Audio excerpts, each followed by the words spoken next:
नमस्कार मित्रांनो, लग्नाची बेडी या मालिकेच्या आजच्या भागात आज आपण बघणार आहोत. सिंधू तिच्या रूममध्ये असते तेवढ्यात राघव तिथे येतो. राघव म्हणतो की सिंधू अगं काय केलंस तू हे. सिंधू म्हणते की मला काय करावं ते नाही सुचलं, पण मला काकूंचं मन सुद्धा दुखावं असं नाही वाटलं. राघव म्हणतो की बरोबरच आहे तुझं, आणि काकूने तुला सून म्हणून ॲक्सेप्ट केलं याचा मला देखील खूप आनंद झालाय. पण हा झाला भावनिक भाग. आता जरा प्रॅक्टिकली विचार कर. इतकं मोठं घर आहे, घरात इतकी कामं असतात, एवढं काम होणार आहे का मॅनेज? अजून तुझं शिक्षण पूर्ण व्हायचं आहे, करिअर घडायचं आहे, आणि मेन म्हणजे तुझं डॉक्टर होणं ही गोष्ट माझ्यासाठी सगळ्यात महत्त्वाची आहे. त्यामुळं आता तुझी प्रायोरिटी तुझ्या आप्पांचं स्वप्न पूर्ण करणं एवढीच असली पाहिजे. सिंधू मनात म्हणत असते की राघव सर, तुम्ही माझा किती विचार करता हो. माझं तुमच्यावर किती प्रेम आहे, पण तुम्हाला कसं सांगू मी हे. राघव म्हणतो की सिंधू काय झालं. सिंधू म्हणते की काही नाही. राघवसुद्धा मनात म्हणत असतो की सिंधू, माझंही तुझ्यावर खूप प्रेम आहे, पण मी जर तुला पुन्हा प्रपोज केलं तर तू माझं प्रपोजल ॲक्सेप्ट करशील? तर इकडे सगळे डायनिंग टेबलवर बसलेले असतात. रुक्मिणी म्हणते की छान झालेत पोहे. सिंधू म्हणते की थँक्यू काकू.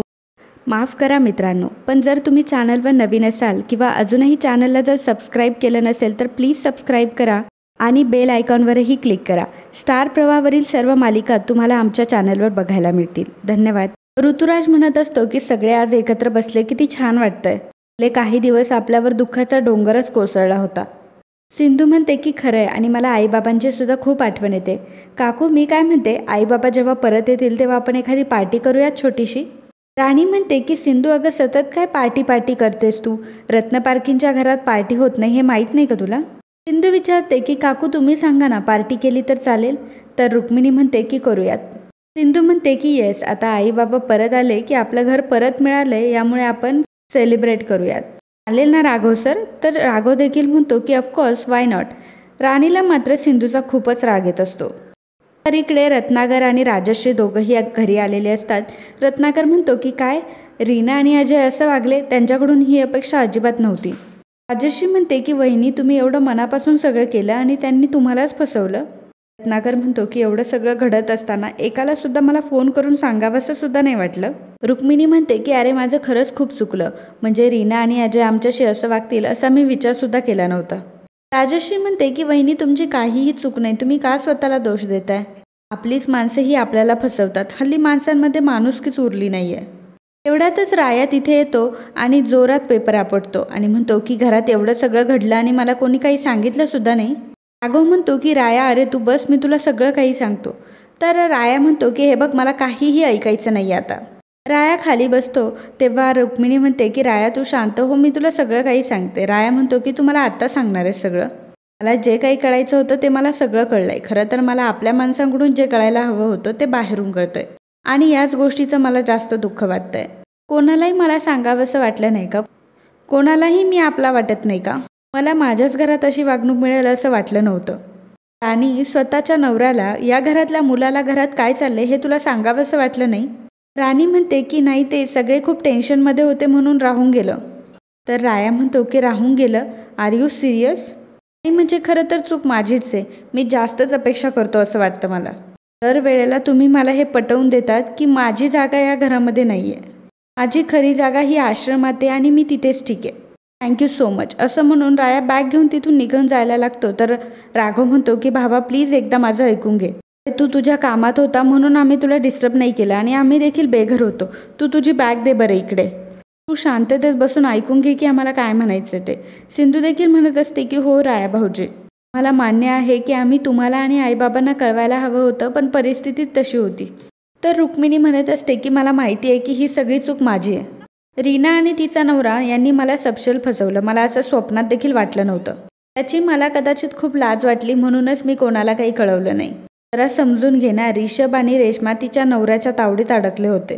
राघव आणि सिंधू त्यांना सोडवायचे प्रयत्न करत होते. प्रामाणिकपणे सांगू तर माझ्या हातून एवढी मोठी चूक घडली होती की मला स्वतःचीच लाज वाटत होती, म्हणून मी कोणालाच नाही सांगितलं माझं चुकलं. राया म्हणतो की हे बघ मामी, तू हात जोडू नकोस, मी तुझ्यापेक्षा खूप लहान आहे. हे बघ, तू माझी माफी मागावी असं मला बिलकुल वाटत नाही, पण मला यायचं होतं ग सगळ्यांची मदत करायला. रुक्मिणी म्हणते की हो मला माहिती आहे रे, पण या घरामध्ये सगळ्यात जास्त मदत राघव आणि सिंधूची झाली. म्हणजे त्यांनी स्वतःच्या जीवाची पर्वा देखील केली नाही, आणि आज त्यांच्यामुळेच आपण या घरात आहोत. ऋषभ म्हणतो की खरंच या दोघांनी आमच्यासाठी खूप काही केले, यांचे उपकार मी कधीच विसरणार नाही. राया म्हणतो की Raghav, Sindhu, I am proud of you. तर रुक्मिणी म्हणते की मला तुम्हा सगळ्यांना काहीतरी सांगायचं आहे, म्हणजे अनाऊन्समेंटच करायची असंच समजा. तुम्ही सगळे बाहेर गावाहून आलात ना, आपण सगळेजण फ्रेश होऊयात आणि मग मला एक महत्त्वाची अनाऊन्समेंट करायची आहे. तर इकडे कपाटावरती सिंधू पुस्तक ठेवत असते, परंतु तिचा हात पुरत नसतो. तर तितक्यात राघव येतो आणि तिला कपाटावर ते पुस्तक ठेवून देतो. दोघंही एकमेकांकडे बघत असतात. सिंधू जरा बाजूला येते आणि म्हणते की मला तर खूप टेन्शन आले राघव सर, उद्या माझा रिझल्ट आहे, माहीत नाही काय रिझल्ट लागेल. तर राघव म्हणतो की सिंधू अगं तो कॉलेजमध्ये टॉप करणारी मुलगी आहेस, तुला रिझल्टचं टेन्शन आलंय. राघव म्हणतो की आणि काय होईल फेल झाली तर. तर सिंधू म्हणते की हो असं काय बोलताय, वास्तू ही तथास्तू म्हणत असते. राघव म्हणतो की मग तू असं का म्हणाली, मांडवाला आग लागली. म्हणतो की मला नाही माहिती, मी इंग्लिश मीडियमला होतो. सिंधू म्हणत असते की राघव सर मला आता ते काहीही ऐकायचं नाही आहे, मला फक्त याचं टेन्शन आलं आहे की उद्या माझा रिझल्ट आहे. राघव म्हणतो की सिंधू अगं चिल कर. सिंधू म्हणते की बरोबर आहे तुमचं. राघव म्हणतो की आणि त्यापेक्षाही जास्त मला कॉन्फिडन्स आहे, तुला खूप चांगले मार्क्स मिळणार आहे आणि यावेळी देखील तू टॉप करशील आणि तुझ्या आप्पांना देखील तुझा खूप अभिमान वाटणार आहे. आता बरं वाटतंय का तुला. सिंधू म्हणते की हो. राघव म्हणतो की चल आपल्याला काकूने खाली बोलवलंय. दोघेही तिथून हॉलमध्ये येतात. तर रत्नाकर इकडं म्हणत असतो की वहिनी अगं तुला काहीतरी महत्त्वाचं सांगायचं होतं ना. रुक्मिणी म्हणते की मगाशी सांगितल्याप्रमाणे मला तुम्हा सर्वांना एक अत्यंत महत्त्वाची गोष्ट सांगायची आहे, मी एक महत्त्वाचा निर्णय घेतला आहे. तर ऋतुजा म्हणते की वहिनी साहेब तुम्ही घर तर विकत नाही आहात ना. रुक्मिणी म्हणते की जरा धीर धरशील का, आणि मी बोलत असताना मध्ये बोललेलं मला कोणीच आवडत नाही. तर मला आता कळून चुकलंय की मी थकली आहे. ही घर सांभाळण्याची जबाबदारी मला आता झेपत नाही. ही घर सांभाळण्याची जबाबदारी मला आता एका सुनेवर सोपवायची आहे. अशी सून की जी सर्वदृष्ट्या सक्षम आहे, जी व्यवस्थित हे घर सांभाळू शकेल, घरातल्यांचा सगळ्यांचा चांगला वाईट निर्णय योग्य पद्धतीने घेऊ शकेल, रत्नपारखींचा सगळा पैसा नीट जपून ठेवेल आणि या घरातल्या सर्वांना प्रेमाने आणि वेळ पडल्यास दमदाटीने एकत्र ठेवू शकेल. ऋतुजा म्हणते की फार छान विचार आहे वहिनी तुमचा. तर रेश्मा ऋतुजाला म्हणते की आई कशाला मध्ये बोलताय, ती सून मी नसणार आहे हे तुम्हाला पण माहिती आहे. ऋतुजा म्हणते की अगं तू नसली तर मी आहे ना. बघ आता वहिनी साहेब माझंच नाव घेणार आहेत. राजश्री म्हणते की वहिनी आहो तुम्ही असं काय बोलताय आणि तुम्ही ठणठणीत आहात, या सगळ्याची काहीही गरज नाही आहे. सिंधू म्हणते की काकू आई बरोबर बोलताय, तुमच्या इतकं हे घर कोणी चांगलं सांभाळू शकत नाही. रुक्मिणी म्हणते की हा पण कधी ना कधी ही जबाबदारी तर घ्यावीच लागणार आहे. माझा निर्णय झालाय, आता वेळ कशाला वाया घालवायचा. आणि मनात विचार करत असते की मला माहिती आहे मामी ही सर्व जबाबदारी माझ्यावरच सोपवणार आहे. तसंही सिंधू डॉक्टर झाली का ती इथून निघून जाईन आणि रेश्मावर जबाबदारी टाकणं म्हणजे मूर्खपणाच ठरेल. रुक्मिणी म्हणते की मी आपल्या घराची जबाबदारी सिंधूवर सोपवणार आहे. ऐकून सर्वांना मोठा धक्का बसतो आणि आनंदही होतो. रत्नाकर म्हणतो की अरे वा सिंधू, कॉंग्रॅच्युलेशन. वहिनी तुझा हा डिसिजन मला अत्यंत आवडलाय. राणी मनात म्हणत असते की असं कसं काय करू शकता मामी. या सिंधूने आधी मामींना माझ्यापासून हिरावून घेतलं, आता मामींची जागासुद्धा घ्यायला बघतीये. राणी म्हणते की पण मामी हे सगळं सिंधूला झेपणार आहे का, तुम्ही एकदा नीट विचार करा. तिचं कॉलेज असतं, अभ्यास असतो, तिला कसं काय जमेल हे सर्व. तुझ्या मामी आहेत की त्या मोठ्या आहेत, अनुभवी आहेत, तुम्ही त्यांच्यावर ही जबाबदारी सोपवू शकता. रुक्मिणी म्हणते की मी निर्णय घेतलाय म्हणजे काहीतरी विचार करूनच घेतला असेल राणी. राणी म्हणते की हो मामी पण सिंधूला एकटीला ही.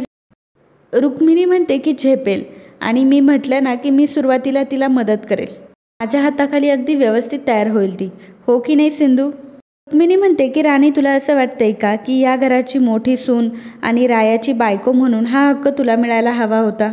राणी म्हणते की नाही मामी माझ्या तर हे डोक्यात सुद्धा नाही आलं. रुक्मिणी म्हणते की मी काय म्हणते की तू आणि राया तुमचं नातं अजून घट्ट झालेलं नाही आहे, तुम्ही आधी स्वतःच्या नात्याकडे प्रामाणिकपणे लक्ष द्यावे असं मला वाटतं आणि म्हणूनच एवढी मोठी जबाबदारी तुझ्यावर न सोपवता मी सिंधूवर सोपवते. आणि मित्रांनो आजचा हा भाग इथेच संपतो. पुढील भागात आपल्याला पाहायला मिळणार आहे राणी रुक्मिणीला म्हणते की सिंधू तुमची जागा घेणार हे मला अजिबात पटत नाही आहे. सिंधू म्हणते की मला असं वाटतं की ही जबाबदारी तुम्ही नका सोपवू माझ्यावर, आपल्याला घरच्यांनाच हा निर्णय मान्य नसेल तर ही जबाबदारी नका सोपवू माझ्यावर. रुक्मिणी म्हणते की मी या कुटुंबाची मेन आहे आणि या घरातल्या प्रत्येकाला माझा निर्णय हा मान्यच करावा लागतो. रुक्मिणी सिंधूच्या हातात किल्ल्या देते आणि म्हणते की आजपासून ही जबाबदारी तुझी राणीच्या समोरच रुक्मिणीने सिंधूच्या हातात चावे दिलेले असतात. तर मित्रांनो, असेच लग्नाची बेडी या मालिकेचे अपकमिंग एपिसोड बघण्यासाठी आत्ताच आपल्या चॅनलला सबस्क्राईब करा.